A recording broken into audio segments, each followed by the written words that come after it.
RBI నిన్న 3 భారీ నిర్ణయాలు తీసుకునింది.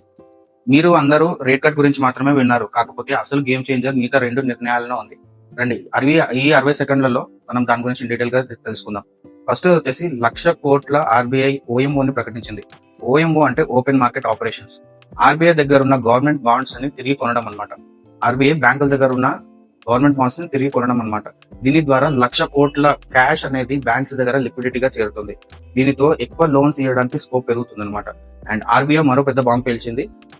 దాని ద్వారా ఏంటి అంటే 3 సంవత్సరాల పాటు $5 billion buy sell USD INR swap చేయడం అనమాట. ఈ కరెన్సీ స్వాప్ ద్వారా ఆర్బీఐ 45,000 కోట్ల రూపాయలు బ్యాంక్స్ కి ఇచ్చి డాలర్స్ రూపంలో తీసుకుంటుంది. తర్వాత మళ్ళీ డాలర్స్ ఇచ్చి ఇండియన్ ఐఎన్ఆర్ రూపీస్ లో తీసుకుంటుంది అనమాట. దీని ద్వారా బ్యాంక్స్ కి అదనంగా 45,000 కోట్ల లిక్విడిటీ పెరిగే అవకాశం ఉంది. సో ఓవరాల్ గా చూసుకుంటే 3 ముఖ్య నిర్ణయాలు ఆర్బీఐ తీసుకుంది.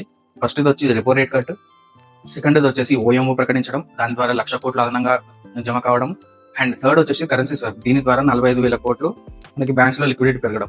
ఈ 3 నిర్ణయాల ద్వారా డెఫినెట్ గా బ్యాంక్స్ లో లిక్విడిటీ పెరగడమే కాకుండా లోన్స్ డిస్బర్స్మెంట్ ఎక్కువ పెరిగి అది బిజినెస్ కి ఎక్కువ హెల్ప్ అవుతుంది. సో ఈ నిర్ణయాలు డెఫినెట్ గా స్టాక్ మార్కెట్ కి చాలా మంచి సపోర్ట్ ని ఇచ్చి ఇంకా ఫర్దర్ గా ఎక్కువ గ్రోత్ కావడానికి స్కోప్ ఇస్తుంది.